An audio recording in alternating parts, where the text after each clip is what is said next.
downstairs. You can't answer the door in those clothes. I'm not answering in these clothes. I'm going out in these clothes. These are my clothes for going out in. Well, that's not your door for going out in. Downstairs and through the area. Area? What is area?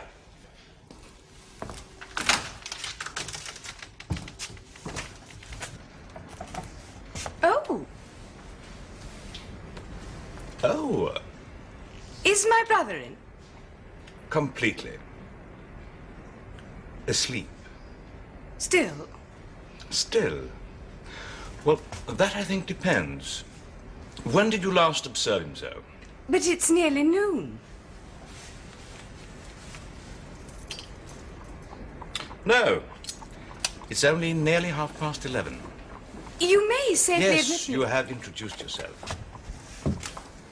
Unless your brother has more than one sister. He hasn't. And you've introduced yourself too. With your accent. If it's Swedish. It is. How do you do, as the English say, never expecting to be told. Good morning. Cab.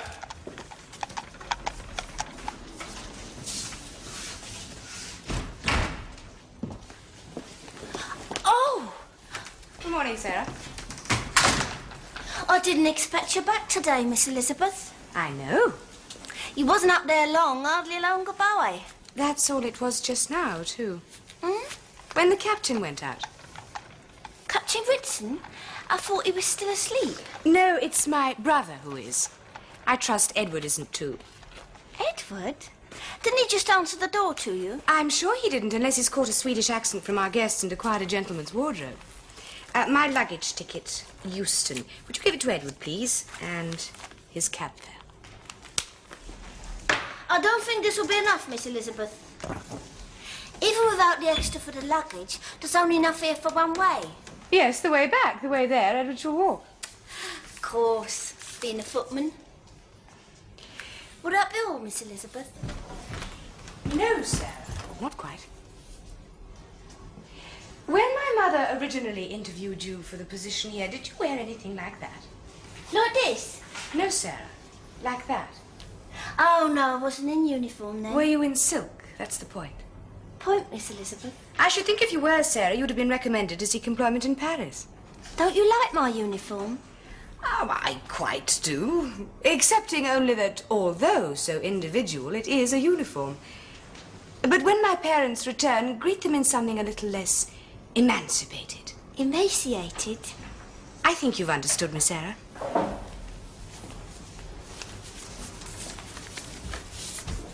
Also, Sarah.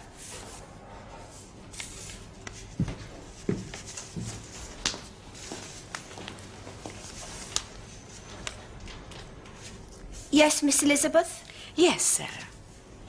How often do you travel by cab? Hmm? Not many an under-house parlour-maid would be expected to know the fare to and fro the first railway station mentioned her. Oh, well, Miss Elizabeth, I haven't been an under-house parlour-maid very long. Down, Sarah. In your silk. To the kitchen, please. I should like not morning tea, but coffee. Much of it, black. So I think we'll Captain Ritson. I didn't know I'd got up so late. It was already Monday. Or are you indeed a weekend early? Father bagged 37 brace yesterday. Mother elucidated that Olive May, a Gaiety girl, will soon become the Countess of Droida. The traffic along the bedroom landings of husbands who had come without wives to the doors of wives who had come without husbands differed from that of Piccadilly only in that the pedestrians wore dressing gowns. Between the slaughter of grouse, reputations and fidelities, I decided that Perthshire in October was no place for a girl with a social conscience. Lord, I'd hoped you left yours up there.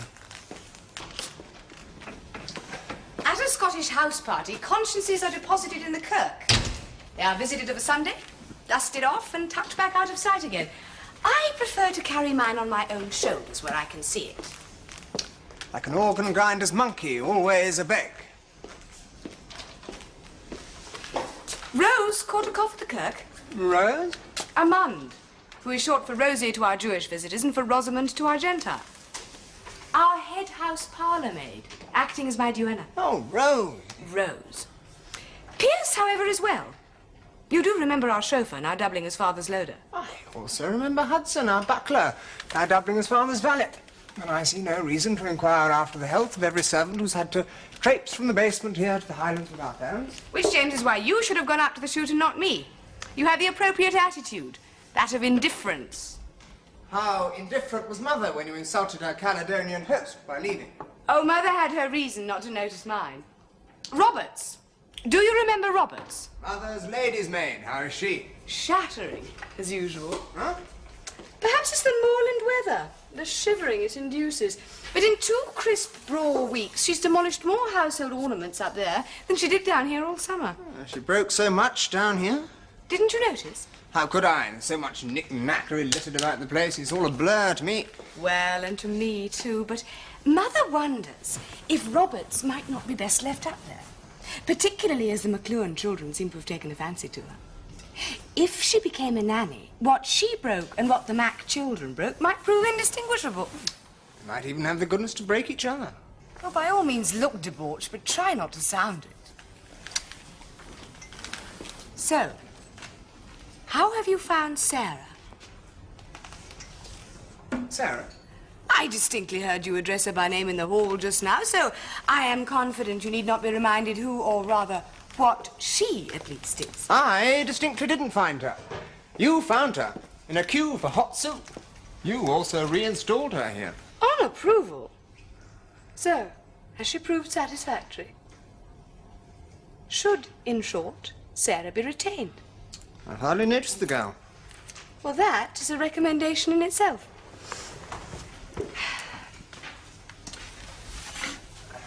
But this isn't. She dusts around. Oh, steady on. Well, there's so much dust here. Alice must have started you. Oh, no, Rose would have seen. What do you mean?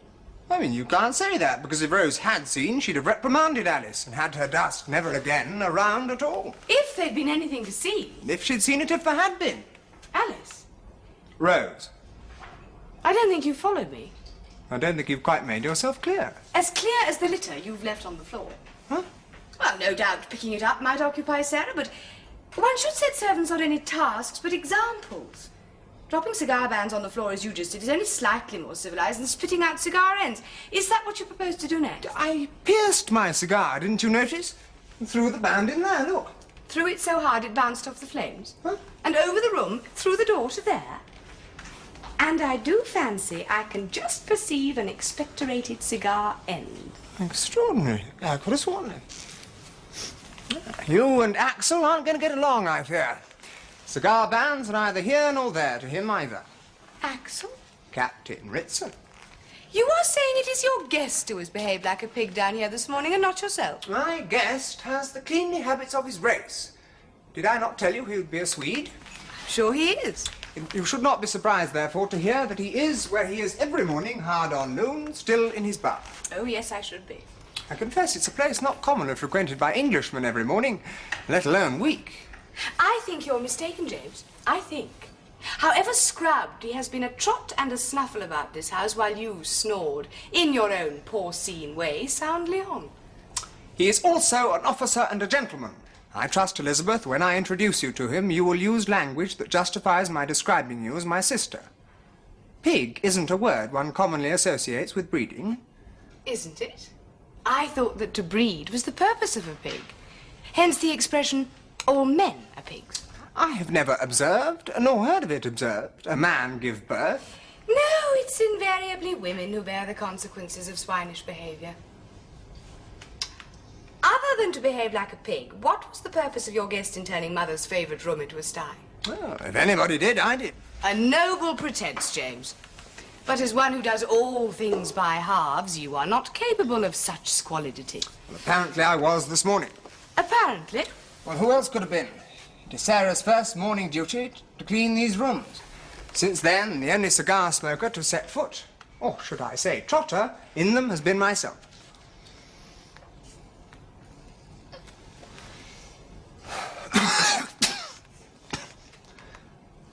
Yeah, me. Too much schnapps last night. Too much what? A Scandinavian beverage.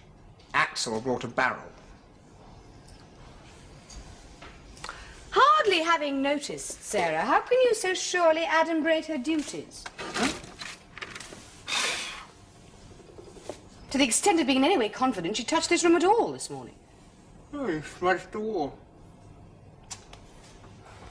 I am confident, Elizabeth, because apart from palpably lighting the fire, she's also palpably tidied away my cigar case. What cigar case? The cigar case I left there last night. You've never had a cigar case? I have now. Abracadabra, a cigar case. An invisible one. No. I repeat, the captain is a Swede. We were discussing a fictitious cigar case, not an unsalubrious foreigner. Swedes!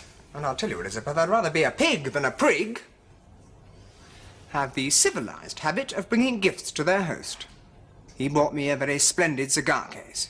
He even had the pleasant thought to have it inscribed not only with my initials, but the crest of my regiment. I'll believe it when I see it. Yes, gold all through. You'll melt it down, or? Might it have more value as the frame it is? I haven't seen one like it before. Oh, it would be sacrilege to separate it from the portrait. This is Tudor. You'll burn the portrait. Burn it? No, no. Yes, yes, it's a family heirloom. It could be very easily traced. Not on the continent.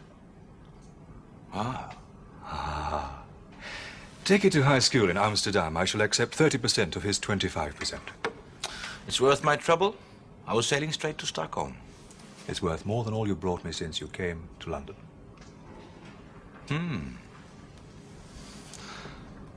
Well, there are another 6. I advise you strongly to attend to them, forgetting all else.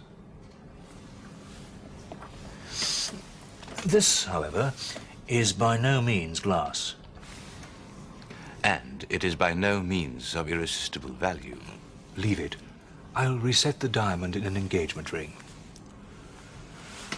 I'll leave you this instead. By itself, this is scarcely worth leaving. But with the other pieces from the set. How will you bring them? One by one? None by none. Keep that one for surrendering. Surrendering? To whom? I shall tell you before I leave. Skål. En snaps smakar bra även ur en engelsk kaffekopp. Den smakar bra. Ju vad som helst. Skål.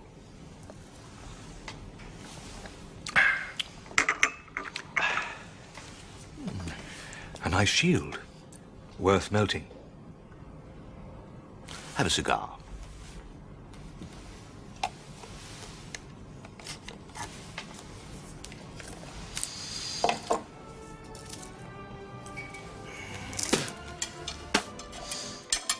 You'll see my cigar case when Sarah returns it to me. There's no need to bluster, James. It's a sign of mendacity. I am indifferent to your insults. You always were a spiteful sister. You're aging into a worse spinster. Sticks and stones, James, break no bones. You got that wrong. Not bones, crones. Is that why you've come back so early? Assumed, have you, so correctly that my guest is a bachelor. Oh, really, Jimmy child? Curiosity thrilled the cat, huh? I will decide the precise curiosity value of your cigar-biting friend when he returns. At the moment, I am fully occupied by Mother's request to see if the maid I've engaged is proving satisfactory. If by that you mean Sarah, stop play acting. I heard you tell the girl not to wear silk, so you decided to retain her before you arrived. That was before she took so long to bring the coffee you ordered. Huh. Oh, well, if I've forgotten it, why shouldn't she? Didn't you hear me mention Axel to her? Isn't it possible that she is listening for him to come down, not wishing my coffee to get cold, while I, polite as ever, await him? Captain Axel Ritson has come down. And Captain Axel Ritson has gone out. When? He passed me at the door. And I told Sarah so. Really? Never known him to get up before noon previously? Except on manoeuvres? He didn't impress me as a rip. Why should he have? Well, with this hint and that, you led me to expect one. Instead, I saw a man who looked the part, but behaved like a metronome. I led you to expect someone who'd come and go while you were away. Ah, am I untimely? Huh? Have you been romping here? Romping? Schnapping. I never knew that beverage had the aroma of lavender. It hasn't. Well, this sofa has. And that chair exudes attar of roses. My guest, Elizabeth, is here on his military duties. I am merely returning the hospitality in every possible particular that he afforded me when I was in his country on duty. Romping has nothing to do with it. Find my cigar case, Sarah? Sir? I left, Never mind. Sarah?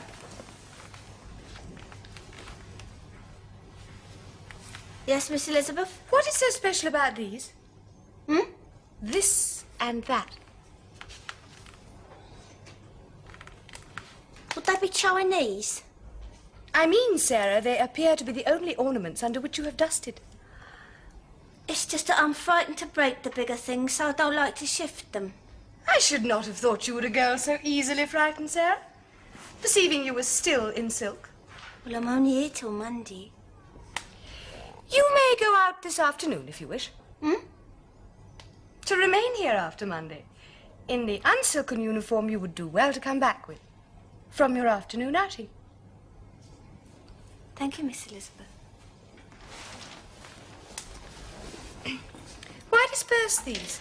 This belongs in there, and so does that, with the set. Then Mother dispersed the set. Why shouldn't she?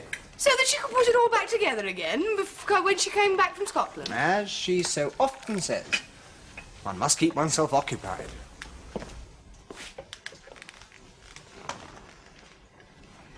What has getting up at midday to do with? The gallant captain's military duties? Or shall it transpire that he is in as much need to recover from these nightly romps as are you? It has to do, Elizabeth, with the arduous nature of his military duties. Oh? I recollect when I was in Sweden observing manoeuvres for the War Office, my duties were so pressing I never got into plain clothes. You will see that the captain suffers the same inconvenience. By plain clothes you mean what? That he is so constantly on duty that he invariably wears his regimental uniform. Surely you noticed that at the door. Well, if that was a uniform, James, it was a most unprecedented one. The colour of snuff and not a brass button in sight. Good morning. Morning. Ah. So early. And so charming. But are you Flossie? Or Flo? I am to guess. Flossie or Flo who? This is my sister, Elizabeth. I assure you I am no less charmed. Elizabeth. But will Flossie and Flo no less be too when they arrive for their afternoon romp and find me present? Romp? What is romp? More to the point, sir. Who are you? Captain... James, please introduce me. My sister well knows who you are, Captain Ritson. I didn't hear you go out, nor return. Out. Out? It appears, Captain, that my brother, in the absence of his parents, has been dining your countrymen in this house en masse. Coffee? Please. And possibly due to your barrel of schnapps and various of his Flossies and Flows, at least one of them was unable to proceed home until after breakfast. Breakfast? Just a little bite of cigar.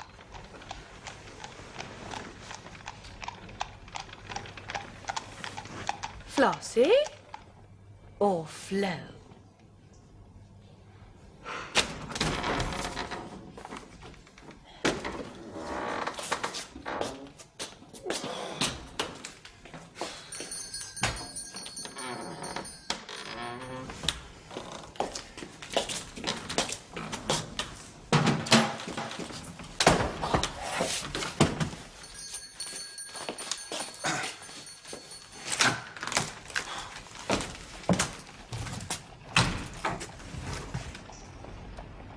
Look, listen, up it, round and down, through the bloody area. Good news, Edward. And you can get out of your fancy dress. Your little panto's finished. Yours and your captain's. Who left her luggage there? It's in my way. The daughter's back, you fool, Miss Elizabeth. Oh, charming girl. She will amuse the captain.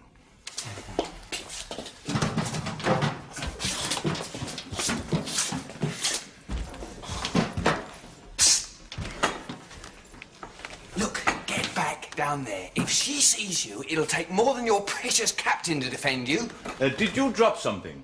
Yes, a hint as big as... What?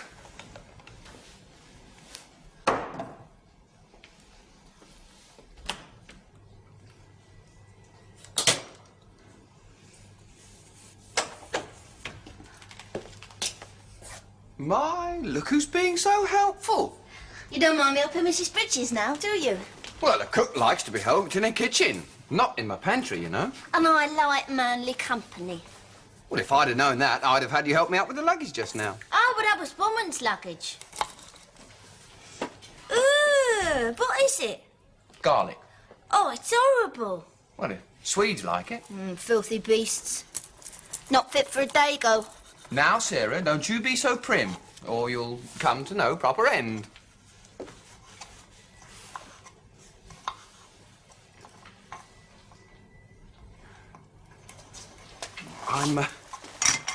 I'm sorry I went off at you just now, but, well, you really shouldn't come in the front dressed like that. Sir, these are my clothes for coming in the front inn. In England, servants know their place and they get to it through the area. In Sweden, under-house parlour maids do not do the work of kitchen maids. Now, you leave her alone. She's being helpful because she'd like to stay. Stay what? A virgin? Oh, that's an awful thing to say. Agreed, but I should say in her case, the difficulty would be the opposite. Now, you see this cold, skinny back. Now, it is her back, not a bony breast. Now, you mind your wicked tongue. You'll need a nice new pin for this. He needs his tiger stripes on to remind him of what an insignificant little person he is. Now, in my tiger stripes, I might use the area, but dressed like this, I'll be taken for an English gentleman slipping down to get a working girl into trouble. English gentlemen don't do that because English working girls won't let them. What do Swedish gentlemen do? Having been invited, I shall demonstrate. Ow! I warned you next Sarah! time. Well, look what he did. Well, you see, virginity is just another word for hysteria, sprung from self-inflicted disappointment. Foreigners.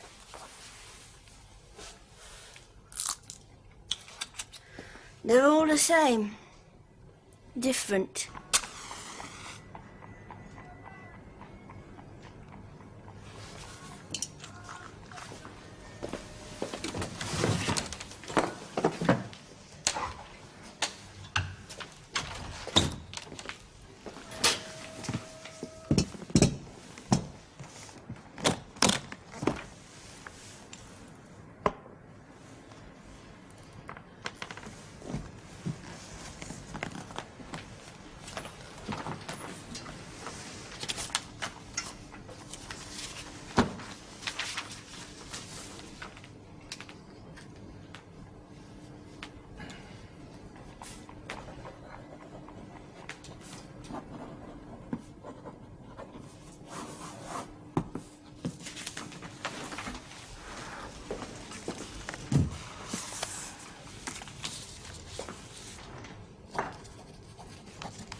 Pin in the hall, cigar case on the stairs. What else did you shed, romping your way to bed?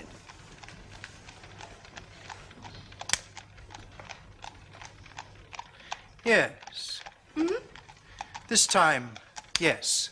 Flossie and Flo. What makes you so sure? Experience. They're acquaintances of James, but I am a gentleman they have not met before, so, like all English ladies consumed by curiosity, they will be punctual. Your experience should tell you, Captain, that in England, ladies do not call on gentlemen at all. In Sweden, every woman is a lady to every gentleman. Do you play cards? What? Flossie and Flo do. It said they'll stick their clothes in a hand and lose with a smile. Before luncheon? Luncheon? If they are as expert as James has promised, the game will not come to a climax until after dinner. Then bon appetit, or should I say bon romp? The Dowager Duchess of Emira and the Dowager Marchioness of Colenso. Ha! Yes. Elizabeth. This is Captain Ritson. Ha! Why are you in uniform? To do battle. Ha ha! You filled out, hasn't she, Flo? Yes, Flossie. Where did you get that marvellously bloody colour? Scotland.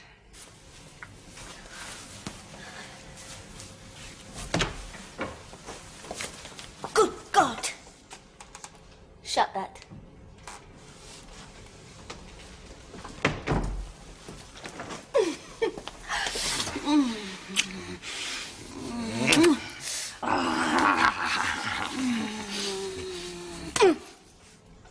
Hey, what's that? We're not in the kitchen. I've got to go out. Out for what? I've got to buy myself a cotton uniform. I've been asked to stay. Ah, that's good you've been asked.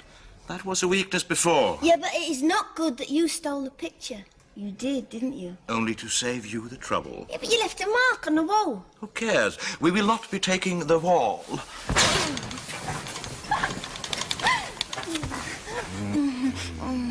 Now, when you go out,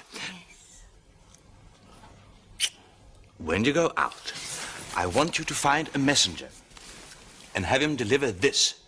You shall tell the messenger it's from the embassy of Sweden and that it is urgent. That is what this inscription means in my language. You perceive? Yeah, but it's addressed to Captain Ritson.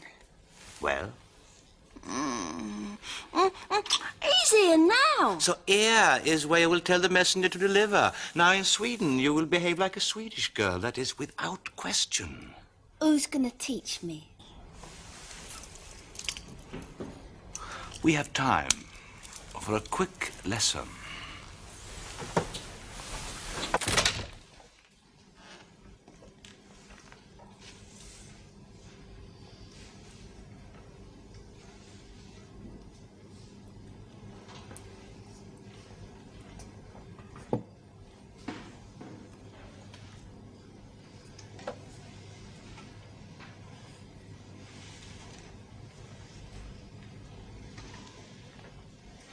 Yes.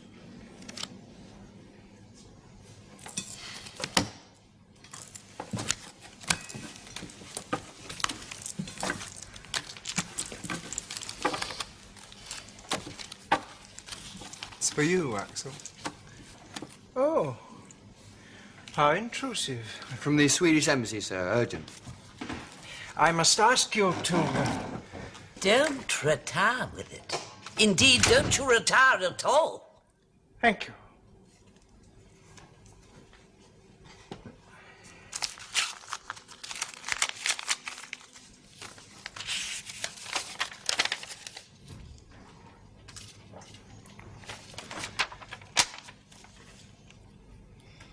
I don't read Swedish. I am summoned to Stockholm. Never mind Stockholm. I regret I must, immediately. I must remind you, sir, you are ahead. It is not a position from which an officer and a gentleman may propose to stop play. I do not propose. This insists.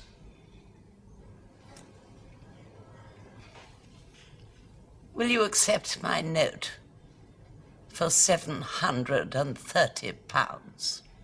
And mine for 810? Would you prefer to count your winnings yourself? Winnings? What gentleman wins from a lady. Please.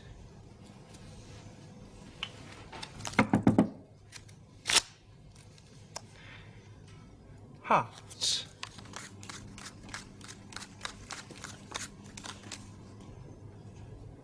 For you, I think,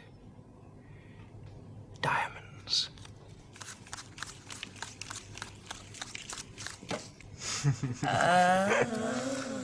Why do you do it? Winning is so easy, cheating so dangerous. But you handsome goose, think of the risk. I always do, and always survive it. But one day you will be accused before you've time to explain, and then your reputation will be gone. That is the essence of the excitement.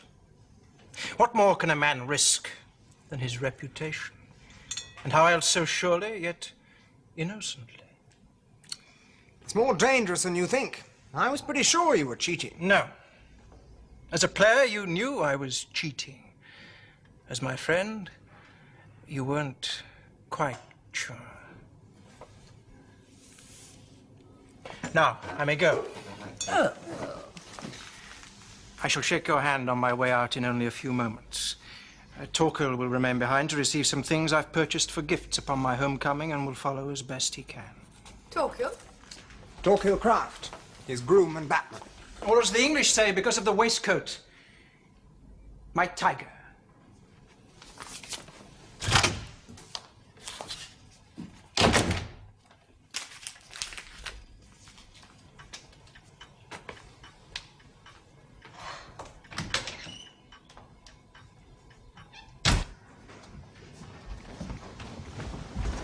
Darling.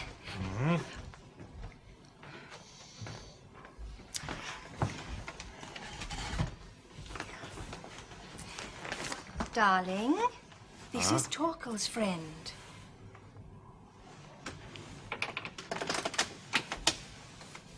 You are Sarah.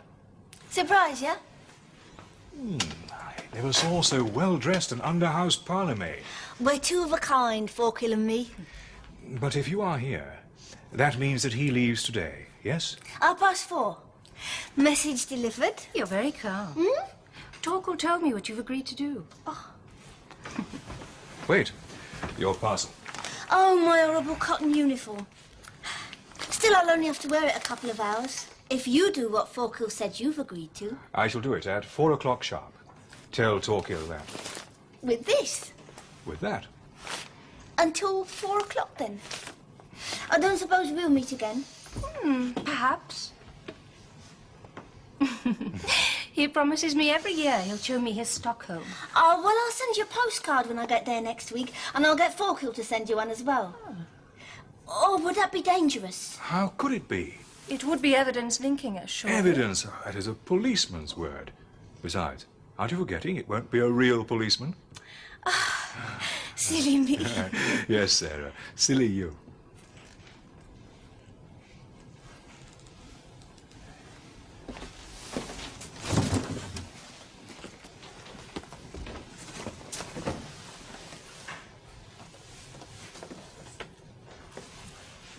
At 4 o'clock. Good. Then I shall give this back and say my piece. And I'll get into this and say mine. Speak to no stranger on the ferry.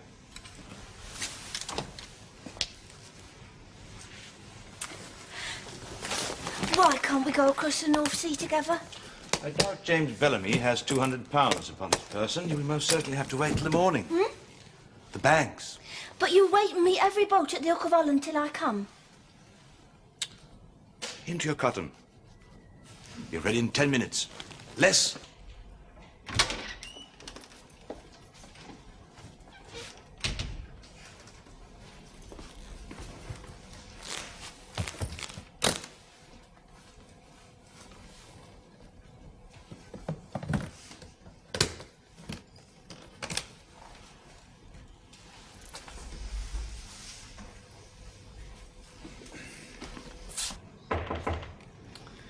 Come in.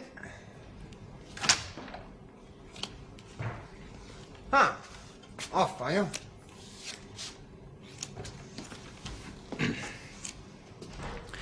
Might I ask you, sir, did you give my master this? Huh? When he told me he was going ahead under urgent orders, I opened a suitcase to begin packing.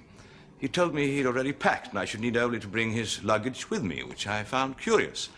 I had the suitcase open, you see, sir, and he saw me perceive this. What was even more curious is that he seemed to have a need to say something about it. To me, his servant. What he said was that you had given it him as a farewell present. What is even more curious, Kraft, is your behavior as a servant in the absence of your master. It is not the first time, sir, that I have taken measures to preserve the honor he delights to put at risk. I can best explain by saying that when he plays cards, Yes. he I know. What's the connection with that? He not only pretends to cheat, he pretends to steal. It's due to the Scandinavian sickness. Huh? Boredom, sir. The long winter nights, I believe. Unfortunately, last winter was so protracted, I've feared all summer he will for once take too big a risk. He returns these things, you see, with a teasing letter. Then you'd better take it with you, so that he can have his fun. I am perturbed. I did not see the contents of the light bag he took. Please thank him for the schnapps he has left me. Sets like that always had 10 pieces. Today I can count only 8 in the house, including this one. Kraft! I am utterly fed up with being asked by all and sundry about the peregrinations of those objects. Now, it is possible that they were shifted in order to make it more difficult to notice how many remained. The tie-pin you're wearing and that cigar case you're just opening, the captain tried to take them too. I found them and made sure your footman found them too, so to speak. I fear that's why the captain has gone without me. He realizes what I've done and is too furious to tolerate my presence till he's calmed down. I'm not surprised. It was most uppity of you. Yesterday I made sure your cook found your cufflinks, and the day before that the under-house parlour maid found your gold pencil. Were you not suspicious about all those objects disappearing? My objects are always disappearing. Then, sir, you would not be able to say if everything was in its place now. You do see my point. No. If anything has disappeared, it will eventually return according to your own statements. But in what manner, sir? Frequently, to extend the risk, he places pieces in pawn and sends the ticket with the money draft for redemption. Now, what if an item of value arises suspicion? What if the police are advised before the captain has explained? From the way they have returned the things they thought they found, you know you have honest servants. But even so, your whole household will fall under suspicion. What will you tell the police? That a friend took it in jest? What if red roses turn blue? You might not be present when the police called, sir. Perhaps your sister would recall the captain from the jeweller's description. Yes. I apologize. You did well to warn me. Better surely, sir, if someone with no real reputation to lose sacrificed it. Huh? The under-house parlour maid. Sarah? The captain, I regret to say, has taste for younger women than the ladies to whom you've introduced him. Are you daring to suggest... No, sir, to tell. I trust she shan't have to bear the consequences of his tastes, but I don't see why she should suffer for his pranks. She's quite willing to, for suitable compensation. Ah. No, sir, not blackmail, compensation. If anything should be brought here by the police, she will then say she pawned it. If you will then say you gave it her. Good Lord, gave it her? Why? For services rendered, sir. By night.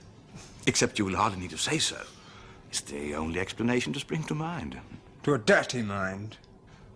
Policemen are only human too, sir. And what is Sarah? Any gossip like that at every decent house in London will be closed to her. Therefore, if the occasion arises, she will accept £200. 6 or 7 years' wages. I'm sure, too, sir, when the captain hears, he will contribute another 200 and insist upon recompensing you. And you, Kraft? What'll be your reward? Oh, I have that, sir. Always, in the estimation my master has for me. Sir? Eh? The police, sir, and a person whose name I could not catch. A foreign name, sir.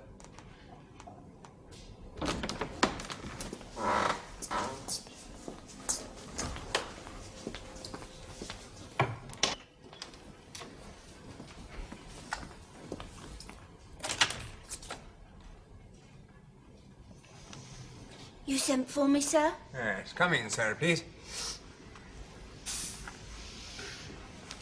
You are Sarah... I will question my own servants, Inspector. Now, Sarah, this is a policeman. And this is a jeweller. And they say that a certain person pawned this article this afternoon and was followed back here. The other piece, not that one. The one I brought. Really, does it matter?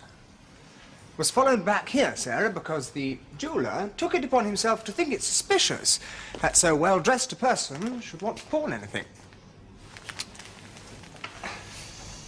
Now, Sarah, have you anything you feel you might say about it? I don't know the precise value of it, but I should think it would fetch £200.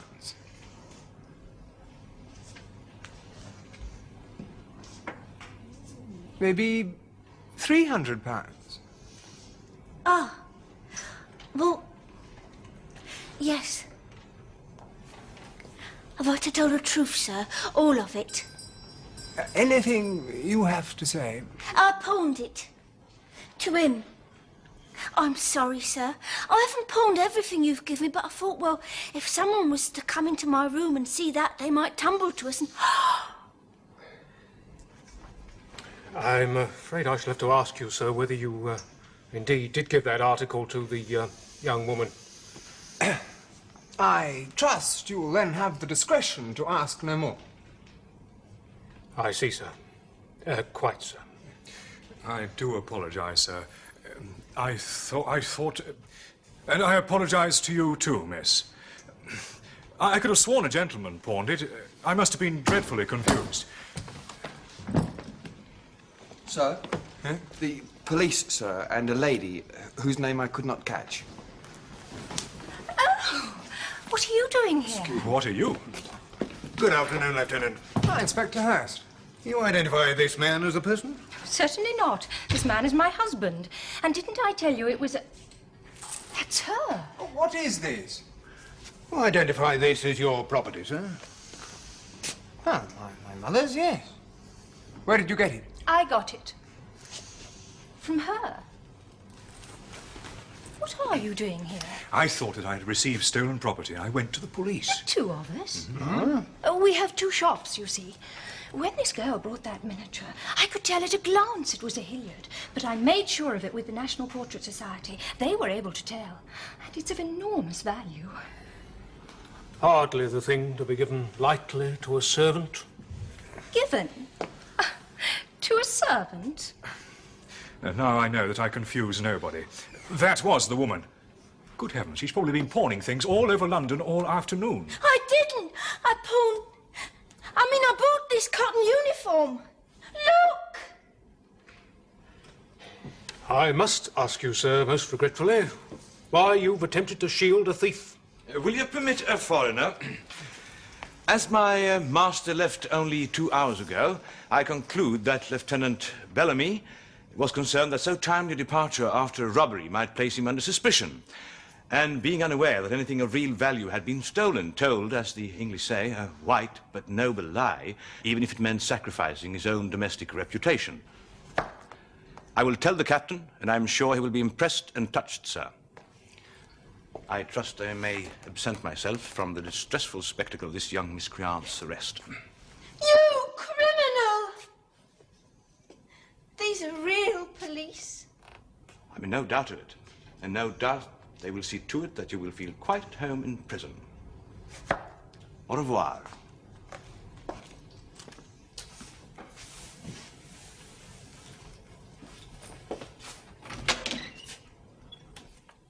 Het is ongewoon goed weer voor Amsterdam. What does he say? That it is unusually good weather for Amsterdam. It's raining. It's his way of saying that the miniatures are genuine. Ja, ja, beroemd stelletje. Maar... What now? He says it's a famous set. Waar is 7? But there should be 7. Ah, jammer, die alleen 6 gestolen had. Yeah, such a pity we stole only 6. Tell him one had to be sacrificed to my reputation. It was so hard to preserve what's left of it since I was court-martialed over that unfortunate card game with my colonel.